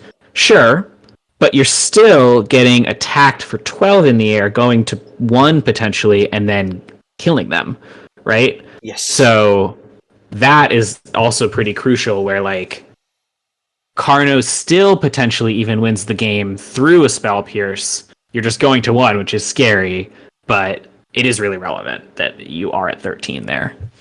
Yep. And then we have a spark double that we can then just recast to play And a Cardinal continue next going turn off. and win Yep. the next turn. So very relevant that we were 13. We could have been at 12 if we don't binding the prankster. True. Yeah, really good point. But they also would have 1 less treasure. So they would not be able to pierce us. So Well, this they would never also used be... it. Yeah, it's either or, I guess, because they couldn't have pierced anyway.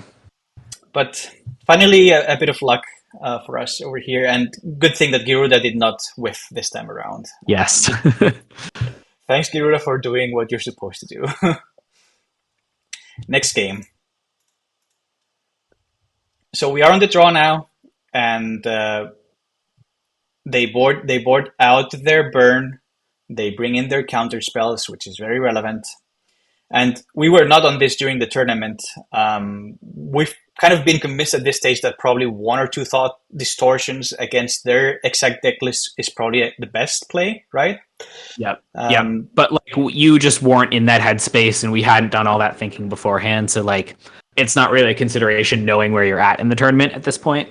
But yeah, like just noting that now I think we probably would try to board in a thought distortion or 2, at least based on how the finals went for me. But to be fair, you're playing this matchup, and this is more sample size. I'm not even sure the thought distortions are right still. We'd have to test it more. So I'm interested in this post-board game to see, like, would thought distortion have been good in this game? I want to sort of monitor that. Yep. For what it's worth, I've boarded in thought distortions against some Phoenix decks in the ladder, and they've been clunky quite often. Yeah. We were getting pecked to death. I was getting it pecked to death before they were relevant. Other times, I couldn't just cast them. They're still difficult to cast with 2 black, right? So in the finals, I ended up having really good interaction-heavy hands in the post-board games, and so I was dealing with all of Tony's threats quite consistently with my bindings. The shredders got killed really early most of the time, and so I wasn't under a lot of pressure. And Tony ended up drawing really interactive sculpting, I should say, not drawing, but sculpting really interactive hands, which was his game plan in the matchup. So the thought distortions looked really good in the finals games post board, but what you're noting is like you don't always draw those interactive hands. Sometimes you're under a lot of pressure against Phoenix, and you just need to, drop something with the cavern and hope they don't have the Aether Gust and kill them. Yep. And like, yeah, I think it is still up for debate. I would say distortions are correct in our list, but yeah, definitely not correct. I think against not so counterspell heavy post sideboards, but against super heavy sideboards, it could be correct. It could be, yeah. Anyway, opening hand, easy keep, right? 2 threats. And I think it's not easy, but I do like it. On the draw, you're not really going to be able to Carno a Shredder. And you do have a lot of tap lands with this hand, so it is quite slow, especially on the draw. But any bindings you draw are really, really good, and you have your mana and you have 2 threats. So like, I'm keeping. I'm nervous about how slow it is, but I think I'm keeping. I think versus this deck list and Tony's deck list, we shouldn't be under that much pressure as in game 1, actually. Of course, they have also, like, they could target the burn spells against their shredders, to get power up a Phoenix out. If they have counter spells and we don't play stuff, they're going to stay in their hand too. So this looks slow, but I do think it looks good in post sideboard games than in game 1, actually. Yeah, I'm good with that. So maybe easy keep is not that easy, but it is a keep because we have lands. It's a keep. I'm not like snapping off, and I'm being like, okay, I'm recognizing this is one to think about for a minute, but I'm probably keeping. That's where I'm at. All right, Canal and nothing. We draw yet another land. We lead on the garden. They put a Phoenix on the graveyard, so not the best. One of the best plays that could make is considering away a Phoenix. Yep. It's scary. No Shredder on turn 2, though, so like to see that. They probably have the Prankster, right, into Treasure Cruise, probably, with this. Play yet another tap land. And I'm starting to say like, hey, turns 3, Now you're definitely 4, thinking about cycling those. we're going to be cycling most likely. And it's still good to have this interaction against a shredder or something. For sure. Consider away a dispute. Just consider a dispute. So they didn't have the prankster, but they do have some cards in hand. So, some cards in the graveyard, sorry. Tapped Hall. It's good that they play a tap land, less mana for them. And they can't else. get Phoenix back this turn. Yeah. Mm-hmm. Yet another land. Okay. Shocking in and cycling or interacting. Yes. For sure want 3 mana this turn just so we can start doing things. And they don't even cast anything. So this is up really well for us. They probably have a lot of counter spells in hand though, right? If they are not casting anything. Yeah. In terms of reading their hand, like I'm definitely putting them on a very interactive hand here. Because they have a Phoenix to get back and they're just not doing it. So like they would cast a cantrip if they had it, just to see if they could get back Phoenix that turn. And so like most likely they have a bunch of counters, maybe some other stuff in their hand, like a cruise or something. And no pranksters. So yeah. Another tap land. This one they don't even like shock themselves in with the steam vents. I don't know what's going on in their head. Yeah, I think they probably tested this matchup a lot and thought they could really play the control. Could be, but I mean, if they don't need the red and they don't need the extra mana, I guess this. But shocking themselves against us really does not make a difference because we either like win by a landslide or we lose, right? So two life here. Yeah.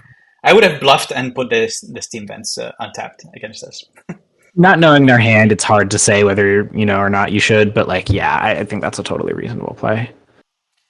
Cycle and get yet another cycle land. This is getting ridiculous. This is a good bit. Yeah, and spark double. So our draws have been pretty bad. Do play another tap land, and I'm gonna. I think I'm probably playing the Rafine's Tower there just to have double blue. You do want double red, I guess, but you don't need it for another turn. And you could draw an impersonator. There's not a lot to impersonate in this matchup. Yeah, I don't know. I'm leaning towards Tower or Triome, or Zagoth Triome rather. But yeah, it's not a huge deal either way. I think we're able to play our colors. I mean, if we play the Rafine's Tower and we draw an impersonator and they have played something else, we could then play the next turn. So that's a consideration. Probably strictly better to play the Rafine's Tower, but I don't think it makes a big difference here. Yeah, it is not going to be a huge difference in this game, I don't think. And they continue to not spend their mana, so their turn. Yeah, and you're just like, okay, I definitely would have kept this opener if I knew this would be how the game played out. And we're not even drawing well, but we're just happy that we're not under pressure, right? Right, so exactly. They again leave all mana up, cycle, and then we get into a Cavern of Souls. That's a good beautiful. Thing to see. It's beautiful. Yeah. And 2 caverns even. So yeah, you can do both of your threats. So yeah, you just play a tower. I mean, maybe you buy Karuga at this point, but probably I just want to cycle the last land just to have more options. Mm-hmm. Play the tower and pass with all mana up, and they play the borrower. If they had this in hand, some pressure. If they had this before, I think they should have flashed it in before. Yeah, I bet they probably just drew it. Yeah. Slide, consider, and they've been nothing. So they kept whatever they kept on top. So I really think they should get back a Phoenix here. Yeah, they do. They do. Phoenix comes in, so take 6. And here I channel the Carnosaur. Interesting choice. So you're playing around, I guess you're assuming like they could dispute whatever you discover into with it. They could Spell Pierce a Quint if you get that. They could negate a Quint. They could Aether Gust it, right, if you just cast it. So like this is actually exactly the same reason I made the Garuda play in the finals, which is like they don't actually have a way to disrupt Garuda plus Cavern post board. besides you whiffing, which is totally possible. But yeah, I like this line actually quite a bit. Get pressure off of yourself and understanding that Carno is actually pretty easily disrupted, even if you can jam it through through with Cavern and they don't have the Aether Gust. I like this line. Yep, there's two things, right? They could have the Aether Gust, which really puts us into a lot of pressure, and also we discover a Quint, and that can get countered. So, yep. If or your clones can get countered by Mystical Disputes as well. So that is true. Yeah, there's a lot that can get countered.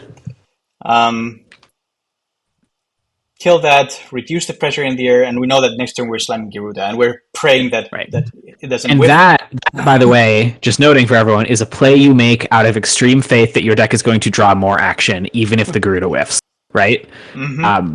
You're assuming that like keeping yourself off of pressure to give yourself more draw steps is much more important than keeping the card in your hand that is technically a threat, which I think is very, very smart. Impersonator, not the card we wanted to see draw. You want to see that? Yep. But it is castable in this matchup too, so just pointing that out. So and you really don't have any other option than to just slam Garuda here. And we mill. I would like to spark double. That's my goal. We mill a Shredder, and we also mill another Garuda. So that's what we do. I think that's what we do. It's a little bit of a close choice because Shredder's quite good against Phoenix, and they wouldn't have burn post board, but they could also have a bounce for it. A little bit less likely since they've cast Borrower. So I would pause here for at least a minute and think about whether I want to get Shredder, but I like a reroll as well. I reroll. And now another reroll, it looks like. Nothing from their side. No, we're just milling. I'm just checking the considerations. And a Spark Devil. Awesome. Yay. That's what we wanted to see, so that we start building out a big board that can pressure them and continue rolling. See, you're showcasing here. Hey, Garuda's finally working. Yeah. Garuda's finally working. I swear I can hit Spark Devils, guys. I promise. We cannot put anything here, but we can put the Phoenix. Yep. But we have two Garudas, right? So they probably have burn. Yes. So, yeah, I think Tony boarded out all the burn out. So this Phoenix I think looks that's correct. Yeah. So this Phoenix over here, very important that it's not in their graveyard, and it's also here for emergencies, right? Yep. Just get in, and this 3 damage is relevant because we can threaten like lethal, so. Yeah. Opt, they keep on the top. And they do have a Prankster now, so they get back an Opt, and they have mailed these cards, so... Treasure Cruise is free for the rest of the game. Pretty much. There's the Cruise. There it is. Yep. There's another Cruise. They're drawing a lot. Prankster, and that's it. Ooh, yeah, interesting. So now, see, this is the spot you want to get in against their list, right? That I couldn't get into in the finals because my Garuda's whiffed. But, like, they don't have a way to deal with your board, and they don't have a way to pressure you faster than you can pressure them here. So, like, just making 2 Garudas and getting back a Phoenix, right, is, like, really, really hard for them to beat. And now you can Spark Double one of them, and they don't really have a way besides the singleton left Brazen Borrower. I don't know if they've already milled it or something, but it's worth checking here. But like, you're just making a bigger and bigger board. You're not under pressure. This is a great spot for. Yeah.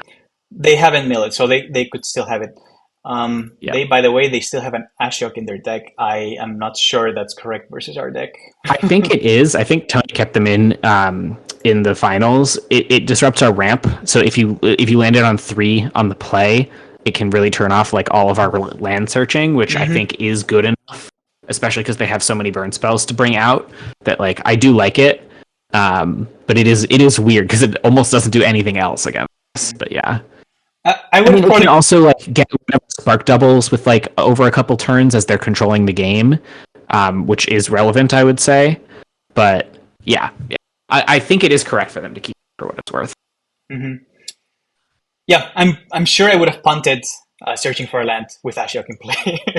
You were aware about it, and when I read it, I was like, "Oh, yeah, that's something that escaped my mind." And uh, Ashok is from one of my favorite draft formats of all time, War of the Spark, and I War of the know Spark.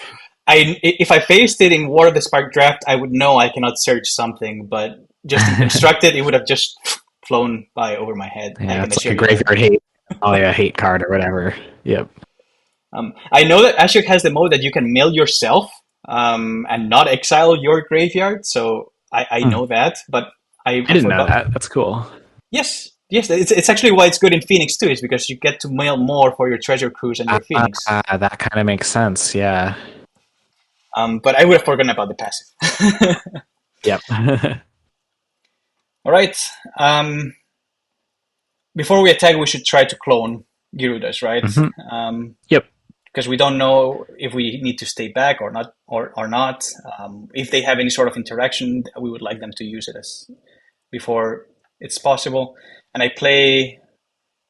Did I put another Cavern of Souls Yeah, I assume you on named like Demon? shapeshifter or illusion here. I would name It, one of the two. I'm sure I did not name yeah, both on yeah, Demon. yeah. That would be wrong. It's not likely going to matter because you have mana to pay for a dispute, but yeah, you definitely want to put it on illusion Mhm. or whichever one you're planning on. Resolves Better. and Giruda, males. I guess, yeah, noting you do want to play the Spark Double so that they can't bounce your non-legendary Garuda Yep. with a Brazen Borrower. So yeah, Illusion, Spark Double is the correct sequence there, I believe. Thanks for pointing that out. I had already glossed over that, but yes, Spark Double first. I'm pretty sure that I thought about that during the tournament. um, okay, so nothing. Mill the Prankster, but we don't want to get that. We mill the Carno, so we're getting Good that. for us. Force them to counter something, continue building on our Mhm. board. Play Quint, and even resolves. So copy Yeah, Quint. man, we're in the clear. We're golden. I would love to have seen this game from Bernardo's side and just see what was in his hand the whole time because I'm a little confused to be honest. Like, what was exactly the interaction that he had the entire time? hmm I mean, like to be fair, if it was a mystical dispute, it couldn't have countered that Quint. But yes. like, I don't know what else. What else was there? Maybe just a bunch of lands, but like, I think that's pretty unlikely. hmm Yeah, I think it must have been like two mystical disputes and not being able to counter because a negate he would have definitely fired off. Ether Gust would have also worked against the Quint. Um, Yep. so not sure, but hey, we take off the board. Adventure. I don't even know if it's worth it to go through it, but I'm just putting it out over there. Yeah, this game's over. There's literally no outs on their side. I hmm think. They do get a lot of Phoenixes, but we are at a high life total and we have a board, so Yeah. they did the thing at the very end when it was too late. Right. But yeah, this That's time, why it's not a guarantee for them to just play the control game because you can force through a Garuda, and if it doesn't whiff, then like they're in a lot of trouble. yep. Giruda definitely won this game, and I think it was definitely correct to go with Giruda instead of Carno because Carno gets Yes, Quint and counted. I really like the heads up play. I don't know if I would have made that of Carnoing the Brazen Borrower really early on to keep yourself off of pressure. I think that was a super heads up play. Yep. Ah, beat beat the Phoenix. Beat the Phoenix Love to see it. this time around, and I got my revenge from the draft loss, so that was good. Yeah. And I was like, yes, I knew my deck can do it. I know I knew that I just got a bit unlucky in the first two matches, but in this one, I guess I got lucky, and I was very confused also by opponents just leaving mana up all the time during the early game. It was good for Yeah. us. It was good for us. It's one of those where you're just like, I don't know what was going on. I trust that it was something, annoying for my opponent and move on to the next one. Mhm. Yep, super cool. That was day one. So day one, finishing 3-3, and feeling good about myself because hey, I already got more wins than in AC4. AC4 I only got 2 wins, so it was 3 wins. Like yes, and I still have options, to get there. So that was a very key, important victory, I would say, to be able Yeah, to for sure. Ending the day on a positive note as well, I'm sure matters. Just for mental state over the evening, going into the next day. Yep. We're gonna cut it over there, and we will have the next 3 matches in a different video. Otherwise, they would be incredibly long. But thanks for watching. Stay tuned for part 2 and to see the other matches that I play in the AC5. Thank you. Till next time.